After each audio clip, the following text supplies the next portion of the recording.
Controversial selections in the early rounds of fantasy football drafts for 2023. That's what we're going to talk about today. We did start this last week. We talked through rounds 1 and rounds 2 when there was limited amount of data available with the early off-season drafts starting. More information now being pulled in to the RotoViz tools from the FFPC ADP and those early drafts. A number of drafts now passing the 10th round, giving us a little bit of a better feel, Shawn, for what the ADP will start to shake out like as we move forward here.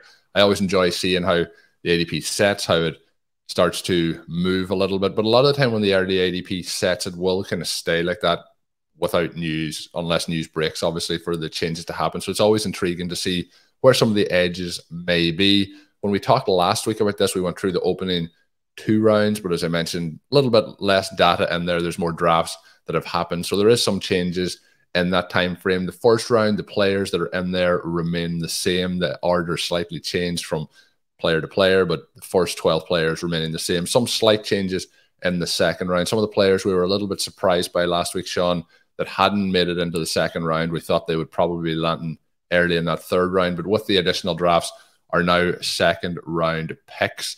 And that is Derrick Henry, Breece Hall, and Josh Jacobs, running backs who all had really significant portions of the season be successful from them last year. Obviously, Breece Hall did get injured and missed the back half of the season, but showed some real electricity when he was in there based on what we thought with his rookie profile as well. So running back 6, third pick off the second round is Derrick Henry. We have running back 7 is Breece Hall. Running back 8 is Josh Jacobs. They are all going within 4 picks of each other.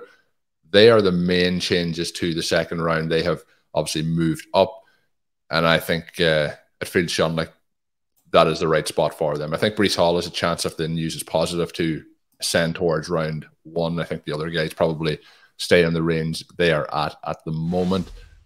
What are your thoughts with the 3 running backs making a step in there this week?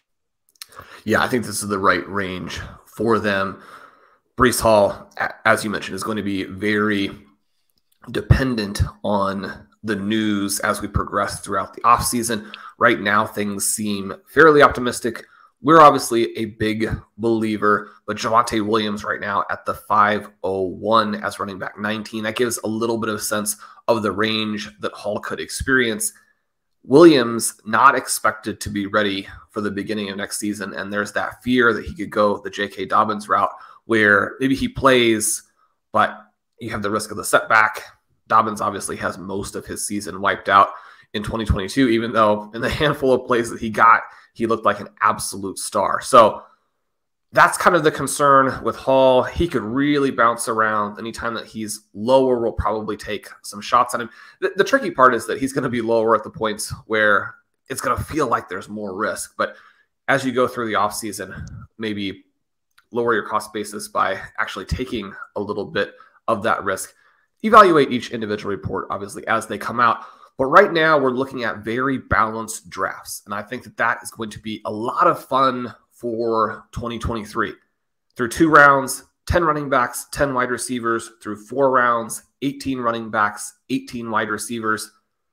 This is going to be perfect for a wide variety of draft plans. If you like to kind of take every draft as it comes and really focus on players and player values, you can do that.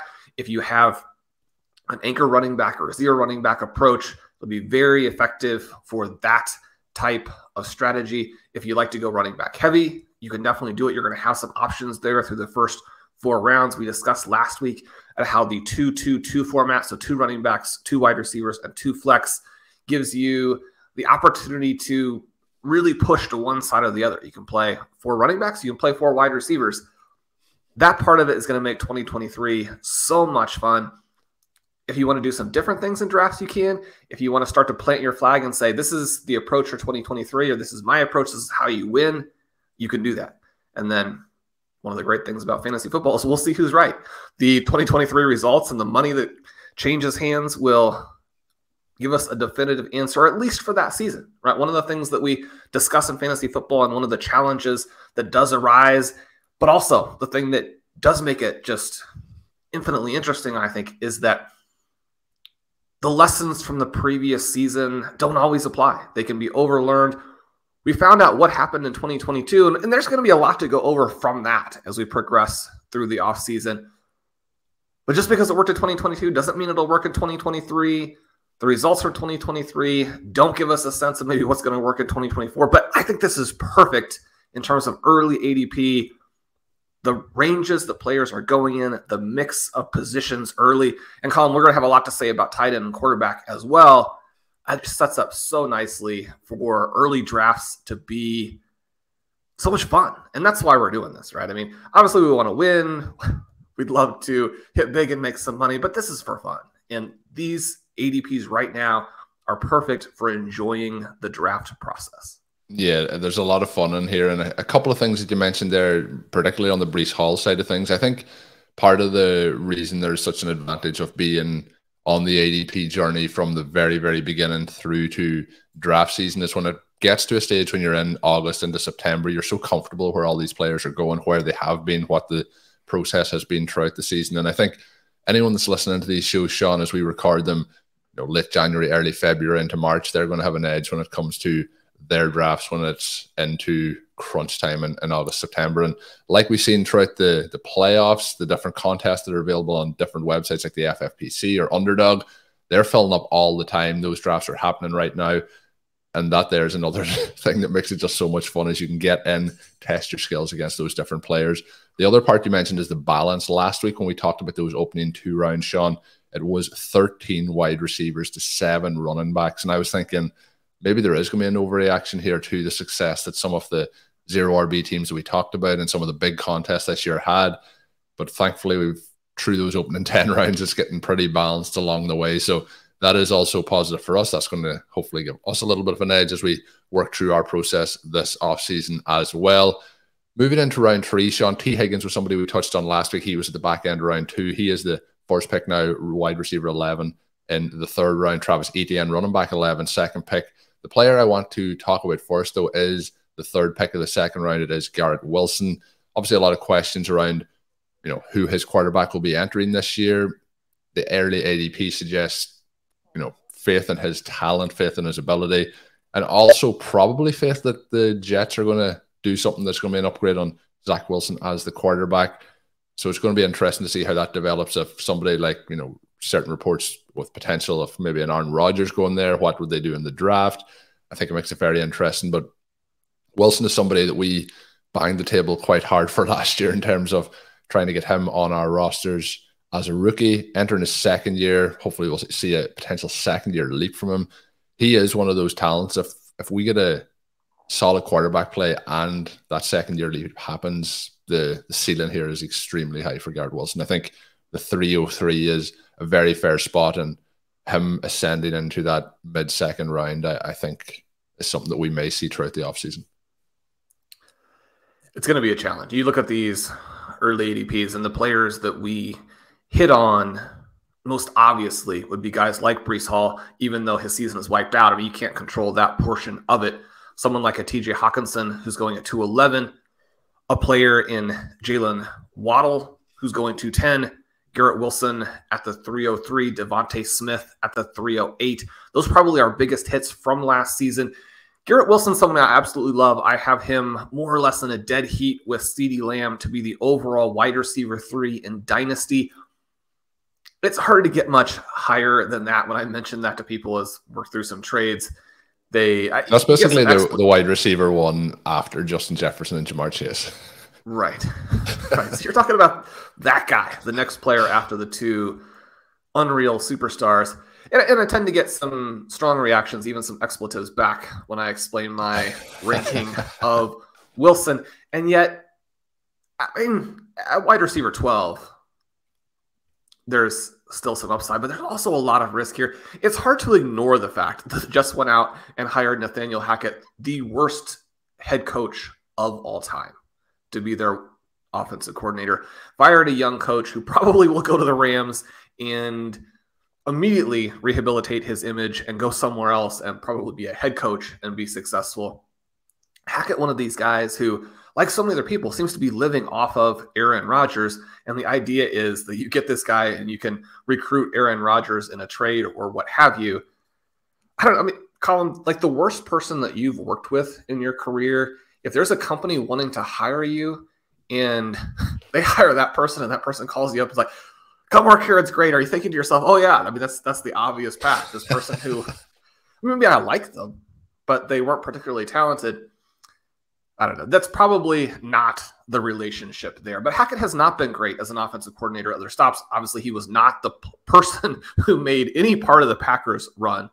And so, I mean, that part is scary, I think, because LaFleur did some things that probably didn't make sense within the context of the team that they had. But you think about the play calling and what it did for Breece Hall, even with the terrible quarterback play in that first chunk of the season, for them to be moving on to someone who, frankly, just doesn't have the talent and skill set to be an NFL coach at all. It does dampen my enthusiasm for the Jets. It's about players. They have a good head coach. It appears that they have a relatively strong organization. If you get Aaron Rodgers, it's not going to be a problem. I mean, you and I obviously have the long-running joke about Rodgers and what his strengths and weaknesses are. The strengths are that he's one of the best players in NFL history and has led his team to a Super Bowl title, has led his team to #1 seeds. The weaknesses are that he's Shawn's afraid that he's going to be shouting at Garrett Wilson on the sideline. That's what Shawn's afraid of. I don't think so. I mean, you know that the first time that he misses it too, Garrett Wilson's going to throw up his arms just like he did for Zach Wilson all the time and be like, "Old man, what's your problem? I'm wide open here." Like, don't give me the Romeo Dobbs treatment. I'm not standing for that. So, yeah, the soap opera element there could be kind of fun. No, I mean, we're mostly joking there. If he has Aaron Rodgers, he's going to put up like 1,500 yards and 15 touchdowns, and you're going to want him in the first round of drafts. If he has almost anyone else of the potential available quarterbacks, then the 303 is maybe a little bit enthusiastic. Now, we just saw what he can do with someone who's one of the worst busts at QB ever. You're still able to generate air yards. You're still able to generate targets. You do make some big plays. I'm on the fence here because this is one of those situations that can go so far in either direction. Garrett Wilson, to my mind, is better than DJ Moore. And yet, I mean, there's a limit to what you can do when your quarterback is the level of the quarterbacks that DJ Moore has had to deal with. DJ Moore is down there at wide receiver 22 because fantasy managers don't believe that he's going to be in any better situation next year than he has been for all of this recent history. So there are some risks. There are some upsides. We love Garrett Wilson. We hope the Jets are fun in 2023. It just would be such a catastrophe from an entertainment perspective. You have Breece Hall and you have Garrett Wilson, and this offense is a train wreck. Yeah, one of the offenses, well, obviously we were in on the Jets last year as well, but we did a lot of talk last year about the Detroit Lions and, you know, how they would work with Jared Goff and how the pieces had been built around it, and the quarterback was kind of the final piece, but with Jared Goff there was a chance that he would be able to support all those. It feels like the way the Jets have drafted over the last couple of years, pretty strong in terms of on the skill position side of things. I like a Garrett Wilson entering his second year. We already talked about Breece Hall entering his second year. I do think if we get a quarterback that can, you know, at least not drag the offense down, I think that they could be kind of the exciting jump through this year that has that real leap forward as an offense. Moving forward, though, Shawn, Joe Mixon running back 12. Between on each side of him, we have Patrick Mahomes, we have Jalen Hurts. The other quarterback that was off the board in the late second round was Josh Allen. So 3 quarterbacks in those opening 2 rounds. Then DeAndre Swift. You mentioned Devontae Smith, George Kittle, who has had a little bit of a renaissance to the end of the season. Potentially wasn't healthy at the start of the season. Tight end 4. Deebo Samuel, his teammate, wide receiver 14. Najee Harris, who we talked about last week, thinking he was vastly overvalued as the RB5 last week. Obviously, a little bit more data in there. RB14, second last pick off the 3rd round. The player, Shawn, though, probably to talk about in this range when we are talking about running backs is Rhamondre Stevenson. He is running back 15. And that feels really fair. I think he could be higher at the running back position, but when we look at the names in front of him, I would take him over Najee Harris, certainly. But DeAndre Swift, Joe Mixon, Travis Etienne, I think that they're all in kind of a tier there together. I'd probably put Nick Chubb potentially in that tier as well. He was the last pick of the 2nd round. So Stevenson at running back 15, last pick of the 3rd round. his season last year, I think, deserves that. And I think we can still see his role progress and his opportunities in that offense. Again, we talked about how the Jets had some struggles for everything that the Patriots were able to do and how they were able to almost make it into the playoffs there at the end.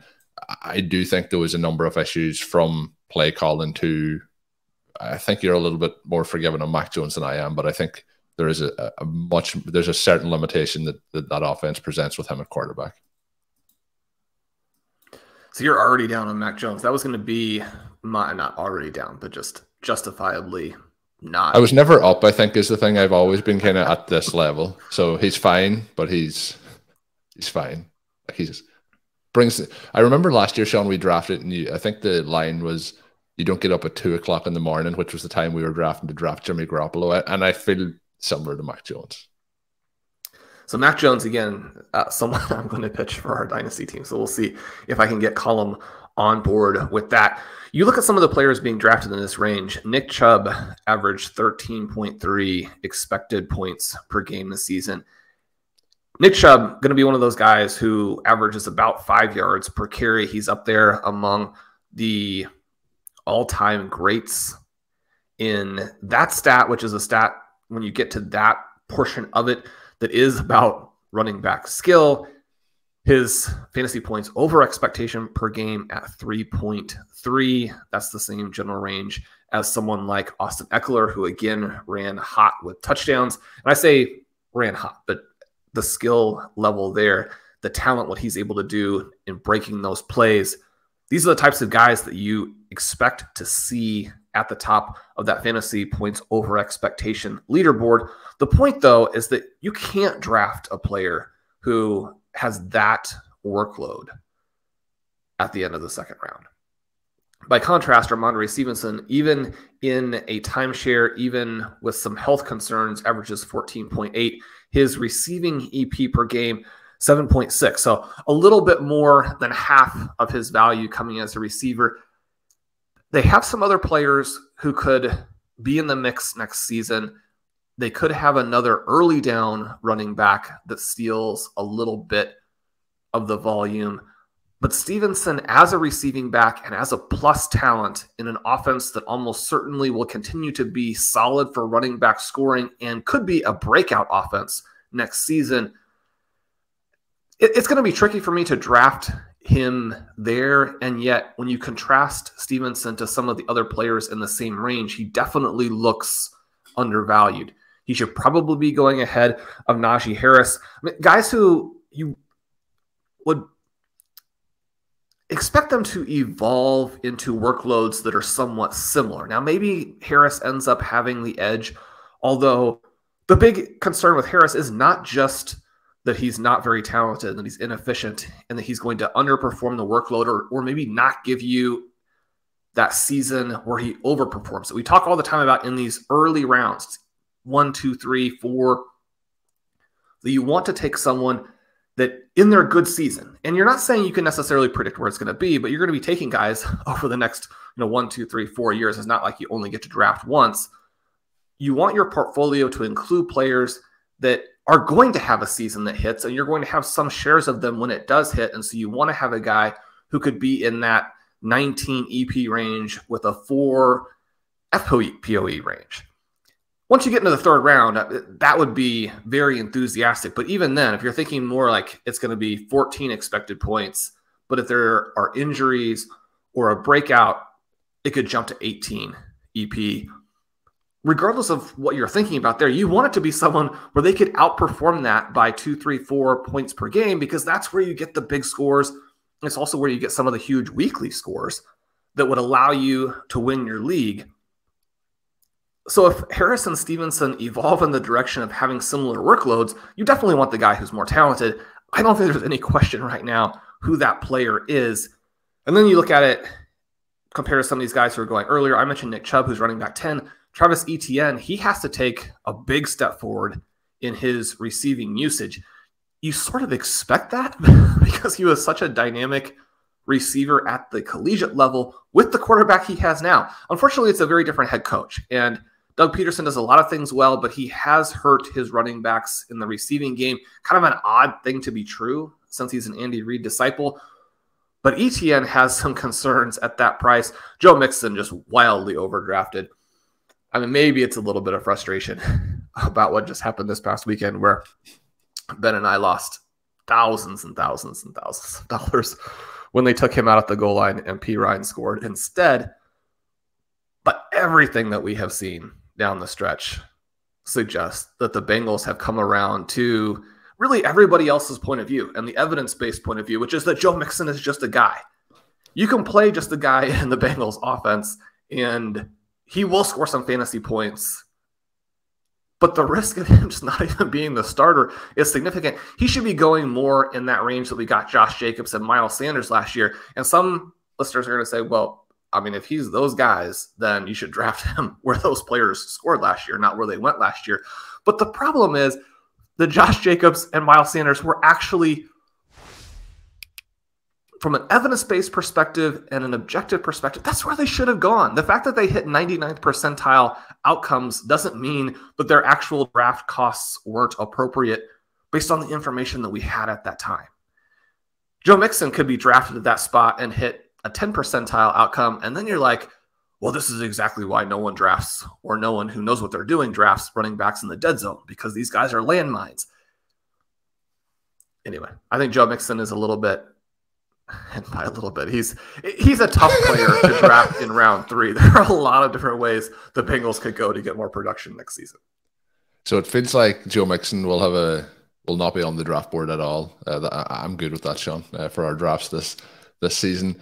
We move on though to the 4th round. Joe Burrow is the first pick off the 4th round. But what I want to do here, Shawn, is pair the tight ends together, because tight end 5 and tight end 6 go back to back early in that 4th round. This is tight end premium as we discussed this, but the rankings in terms of the overall tight ends will likely follow suit even in non-tight end premium, just not as early in the draft. But we get Kyle Pitts, we get Dallas Goedert. I mentioned a moment ago George Kittle was tight end 4 in that late 3rd round. So in the space of those kind of 6-7 picks, we get 3 tight ends off the board. I want to pair them together. Obviously, we were drafting Kyle Pitts, Shawn, in the 1st and 2nd round last year. George Kittle was somebody we didn't draft very much of. Dallas Goedert was somebody who I did target quite a bit, along with my other favorite tight end from last season being TJ Hawkinson. So Goedert, Pitts, Kittle, I think, are all interesting. I have much more stronger preference for Pitts and Goddard. Obviously, we talked long and hard and difficult, I guess Shawn will say, during the season last year with the situation in Atlanta, but we did see down the stretch a little bit more flashes from Drake London, who goes a little bit later in the ADP, but I still have high hopes for Kyle Pitts. Obviously, has to recover from his injury, but still high hopes for that potential to come true to its fullest. And Dallas Goedert, I think, obviously missed a portion of the season, but has looked really, really good as a tight end in that Philadelphia Eagles offense, which we expect to be high-powered for the foreseeable future. So what are your thoughts on those 3 tight ends? Do you think the order of them as Kittle, Pitts, and Goddard is fair? How are you shaking that up? And who are you thinking about targeting this season at these prices? And the last thing I'll say is, meant to say this when you were talking about Stevenson, I think out of all the players through those opening, I would say 3 rounds, it might get then to Pitts and Goddard being players that I think are my favorite prices at the moment. But Rhamondre Stevenson seems like a player who should be going at least 8 to 10 picks earlier than he is. But back to the tight ends, what's your thoughts on those 3 guys? I like all 3 as players. You think about Pitts, I mentioned about 5 guys that we really hit on last year. There's no question who our huge miss was, and that was Pitts. You look at the numbers now, and it's just almost impossible to believe that he did finish number 1 at the tight end position in targets per route run. You can pull that up in the Advanced Stat Explorer at RotoViz. That tool, like so many of the great tools, is fed by the fantastic information that Sports Info Solutions tracks, charts, generates in a variety of different ways. He was also extremely inefficient, in addition to not having the overall team volume. It's easy to look at the team volume and say, oh, it's not our fault that we missed. The Falcons did something that was ridiculous. They did, but that's in the range of outcomes, and you have to figure that into how you want to build these teams. You can't just push the responsibility off on Arthur Smith and say that if he weren't such a terrible head coach, I would have been right. Because we knew going in that Arthur Smith was maybe not the guy you can count on. One of the things that we talked about at length is that you want to have some exposure to great talents who are in offenses that present some hurdles or some risks. A.J. Brown paid off in a big way. Devontae Smith paid off in a big way. Jalen Waddle as the number 2 behind Tyreek Hill in a situation where he also has an unproven quarterback paid off in a big way. You're not always going to hit, and the contrast between Travis Kelce and Kyle Pitts is so extreme that it really emphasizes that even more. As we look forward, the fact that Pitts was also extremely inefficient is something that you have to at least consider on him a little bit. Now, Marcus Mariota didn't help him, but Pitts did not play well.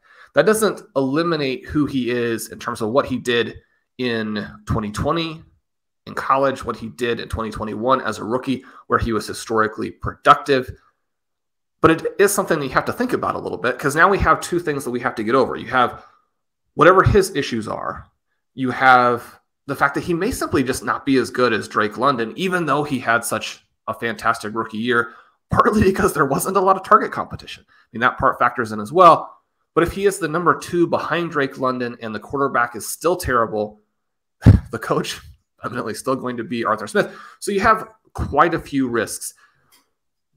I'm okay missing on elite tight ends if there are other players that you simply like better. Elite tight end has been a big foundation piece for us. Travis Kelce, a huge weapon this past year, and teams that went Kelce, Mahomes did extremely well.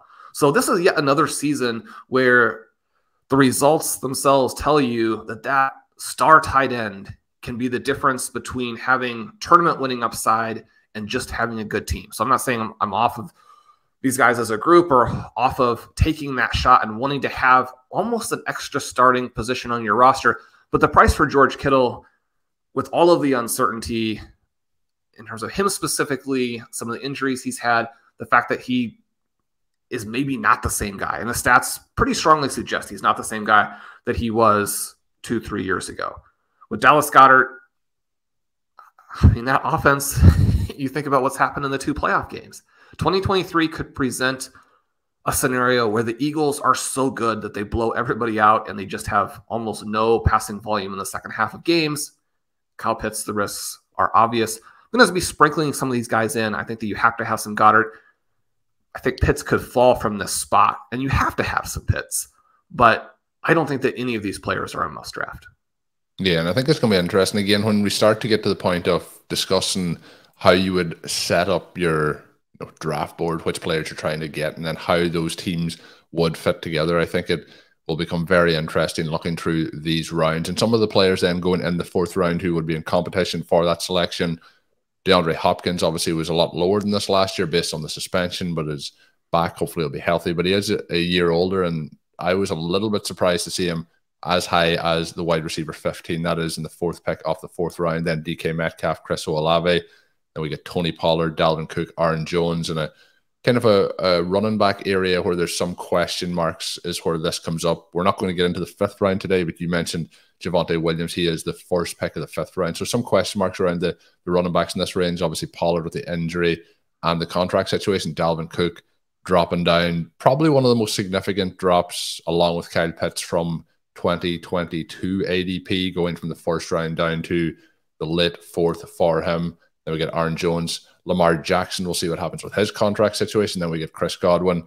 Then we get Justin Herbert. So that is 6 quarterbacks off the board through those opening 4 rounds, 18 wide receivers, 18 running backs, and the 6 tight ends. Shawn, looking through those players that I mentioned, any of them that stand out as a surprise to you? Any of them that stand out as at that price being prime targets at this moment in time?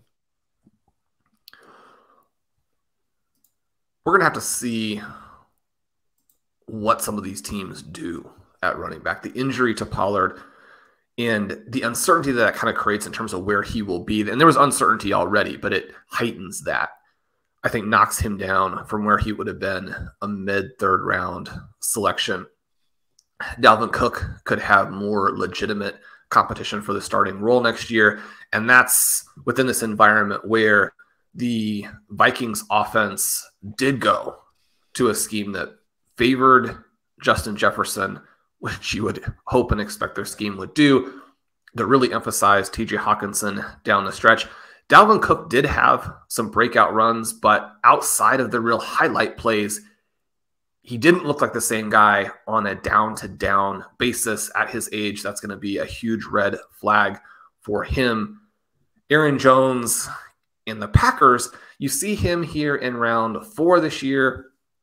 A.J. Dillon in round 8 early. Part of that is knowing that they're going to have some wide receiver production now. Part of it is just selling this entire offense as managers believe that Aaron Rodgers is not going to be there. Christian Watson at wide receiver 25 at the end of the 5th round is interesting when you compare that to, say, DeAndre Hopkins, whom you just mentioned, Chris Olave, Chris Godwin. He was so explosive down the stretch. The only way you possibly get him there is if fantasy managers believe the offense will be bad. You want to hedge your bets a little bit. You want to be aware of the risks and not simply go out and overdraft these guys where there is uncertainty. But Jordan Love looked very good in last year's preseason. It was the Love to Dobbs connection that really got people excited about Romeo. Both of these guys, I think, will be fine. Maybe the ceiling isn't there, but I think you could argue that the floor might be even better. You've got a young QB who's excited to work with the young wide receivers, who wants to prove that he can be an NFL starter, as opposed to an old curmudgeon who, wants to prove that he is the only thing that matters and that the young guys are weighing him down. It's a very different mix. It's a very different dynamic there. I guess I have some enthusiasm for the receivers. I do think that Aaron Jones and A.J. Dillon were wildly overdrafted last year. That was our perspective on it. It did turn out to be the case. There's going to be some luck involved too. People who were higher on them are going to say that it could have worked out a little bit differently, and it could have. With Aaron Jones and A.J. Dillon, you're talking about two of the best talents at running back. You have a good head coach, offensive coordinator there. They could unlock those guys as they go forward. It's not really a matter even of unlocking them, but just keeping them at a production level that justifies some of these prices. If you have an injury to Jones or an injury to Dillon, where the other player stays very healthy, these prices, unlike last year, are prices where you could see the guy go out and be a league winner. So I think there is some enthusiasm, or you should have some enthusiasm for the two players at those prices. Yeah, and just for context, 8th round running back 30 is A.J. Dillon, and Aaron Jones running back 18 at the 409 at this point. So I think it's going to be pretty interesting to see how that shakes out, because we talked last year about the value, like you hinted at there, being so high, so expensive, and now maybe it's a little bit more palatable. So lots of questions to be answered there as well with the Green Bay offense. Shawn, before we wrap up today's show, I want to mention again the RotoViz Rookie Guide. Pre-sale is now up. You can pre-order all 3 volumes for $20. There will be a link in today's show notes for how to go and purchase that to get those once they're available. They will be coming out in early February. We are just entering early February as you probably listen to this. It will be not this week, but coming up in the very near future, the first volume of the Rookie Guide. You get the second volume then March 12th post-Combine, and then you get the April 30th post-NFL Draft to keep you up to date with everything you need to know for your dynasty rosters, and also for leagues like this, best ball leagues, redraft leagues. Get all the information and help build up your knowledge base to have the most successful team for 2023. Shawn mentioned it earlier as well. We are going to be starting our dynasty series later this week. It will be our 3rd show of the week. We're going to probably have 1 show every week dedicated to that, but we'll see how it goes as we move forward. I'm looking forward to some more name suggestions. We'll save them for that show when we kick things off. But make sure you are subscribed to the RotoViz Overtime podcast feed to get all those episodes once they're available throughout the offseason. My name is Colm Kelly. You can follow me on Twitter at @OverToMarlin. My co-host is Shawn Siegele. Check out Shawn's work up on rotoviz.com. And until we are back, have a good one.